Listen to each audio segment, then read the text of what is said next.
It's not removing the item. It's not removing the shiny object, the dangly carrot. That ain't it. It's not deflecting to someone else and someone else is the reason why you're in this situation. That ain't it either. It's within you.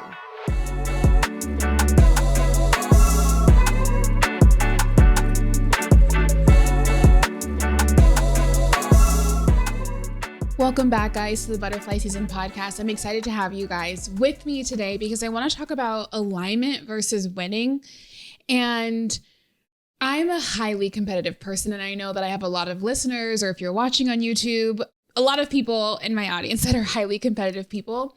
And I wanted to share what came up for me after a yoga session. It was a really clear download on like how to navigate through if you're struggling with feeling the desire to compete more than the desire to be like in alignment. And what that might look like is like you want to win more than you want to be in alignment with yourself, which is actually winning, but in such a roundabout way that I feel like our minds are like not conditioned to realize that alignment is actually winning. It's like what our ego might, desire or want even more. And so I want you guys to think about how many things are you doing and you're only doing them because you care more about not losing than about being in alignment. And so what that might look like is like, okay, maybe I'm going to, I think here's like the best analogy. The best analogy is if you're dating a guy and then that like relationship cycle is just over. It's like not working. There is an alignment. He meets another girl. And then now you're feeling like, maybe I want that old thing back.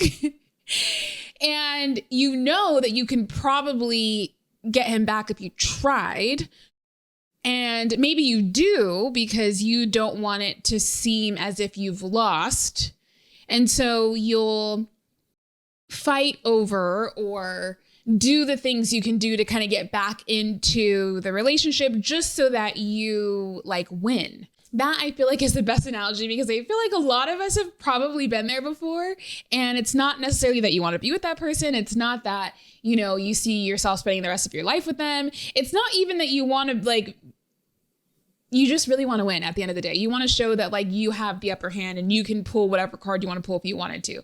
So let's look at that analogy, the framework of that analogy, and decipher whether or not this shows up in other areas of your life. Maybe it's, I know for me, there was one point in time where I was studying for the LSAT, and the LSAT is the admissions test to get into law school.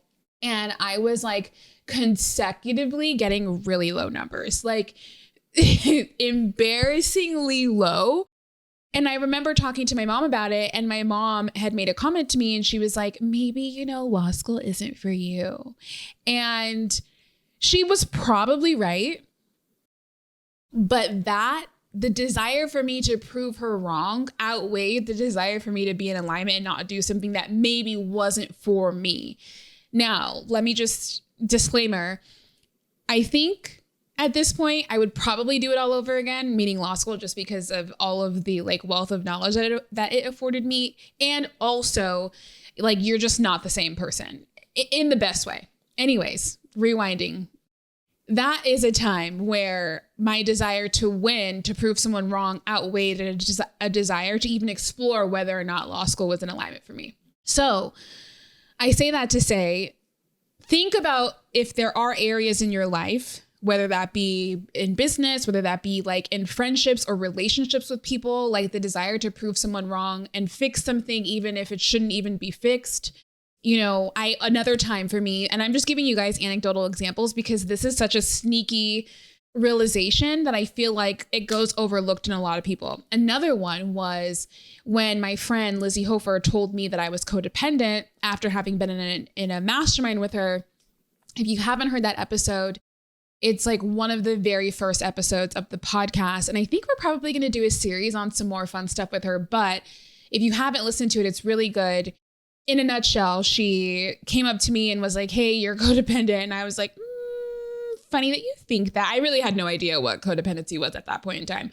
But regardless, initially and for a few weeks afterwards, I had so much resistance around that realization that I wanted to prove her wrong, that I wanted to figure out my situation, not in a way of working through codependency, like realizing it, seeing it, and then saying, okay, how can I use this as like my, guiding force into digging deeper on what needs to be healed and patterns and all the things. It was nothing like that. It was just like masking to show her that I actually wasn't.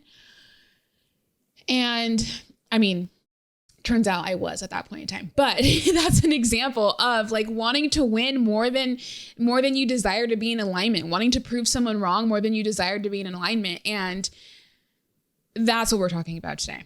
And so think about it like it's competition instead of actually motivation to work through something. This has been as a side tangent, a principle, like a gut check principle for me, has been like, does this feel restrictive or does this feel expansive? And I feel like whatever is feeling restrictive is like not it.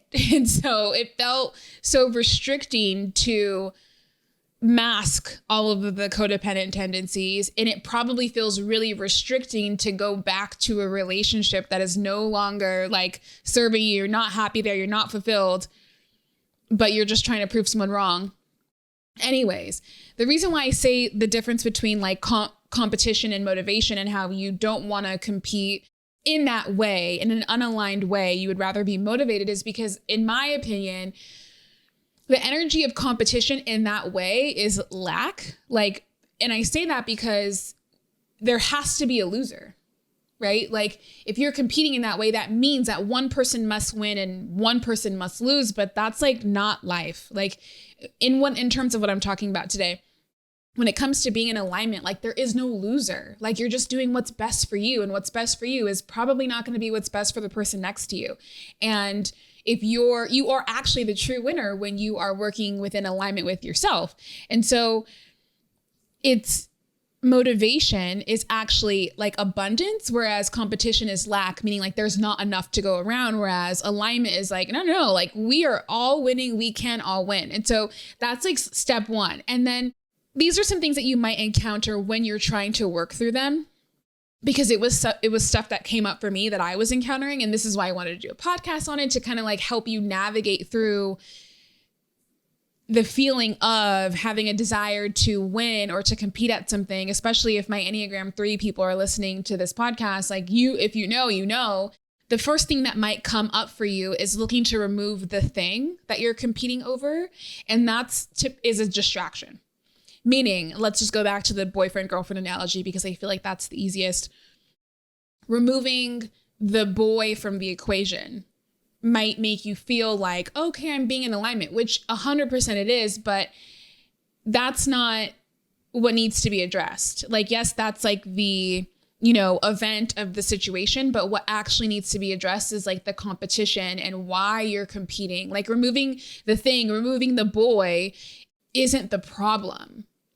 It's the energy behind it and the action you take with that energy. Like it's easier to remove the boy from the situation. Like that's the much easier thing. And I'm not saying that you shouldn't remove the boy in this situation 100%. Like, don't do something that's not in alignment for you.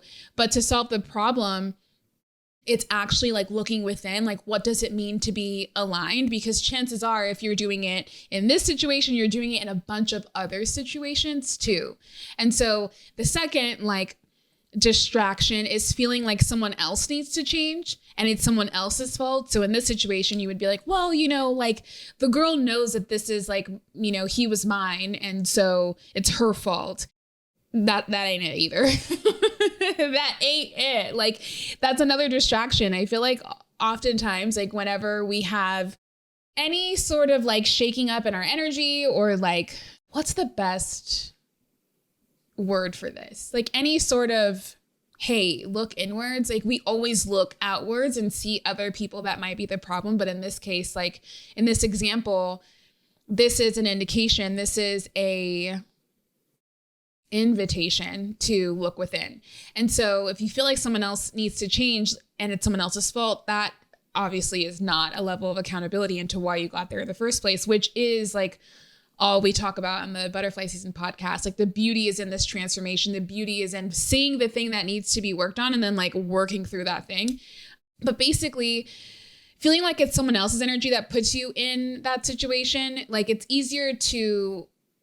much easier to find the flaw within someone else than like looking deeper into yourself and understanding, why am I taking this action? And so all in all, if you feel like you find yourself in situations where you would rather compete and win over being in alignment, if you're not happy with your current situations, this might be an invitation for you to explore a little bit deeper on why you're doing that thing. And when you get there, I want you to know that it's not removing the item. It's not removing the shiny object, the dangly carrot. That ain't it. It's not deflecting to someone else and someone else is the reason why you're in this situation. That ain't it either. It's within you. Why do you have this desire? And for me, it's something that I'm still exploring, but sometimes I have the desire to do things that are misaligned because of what I make it mean, what I think other people think of me. And it is actually kind of a symptom of codependency in that there's people pleasing. I want you to think highly of me. And so I want to do this. So if we use like the law school example with my mom, I felt like law school was something that would give meaning and worth to my life. And like it's a common understanding that you have a law degree, people treat you with a different regard. Like, oh my God, you're an attorney, you have a law degree, blah, blah, blah, blah. And so if you and I can agree that that's the thing, then I'm going to achieve this thing because you believe that it's prestigious. I know you believe it's prestigious. So then when I put my worth in the thing that we can mutually agree on, that makes me feel safe and that I'm like, worthy. Basically, all of it is coming down to worth. And I'm unpacking this in real time with you because a lot of the stuff that I talk about on this podcast is happening in real time. And yeah, so if you feel like you're competing over something, if you feel like you're struggling with self-worth, here's an area to explore and dig deeper into that thing. Anyways, that was a little bit of a rambling moment, but I'm not mad at it because we landed the plane. But I appreciate you guys so much. If you found this of value at all, screenshot it, post it on your Instagram story, share it, tag me. We are all on this journey together, especially around codependence and all of the things. So I'm happy to be doing this journey with you guys. Anyways, that's all for now.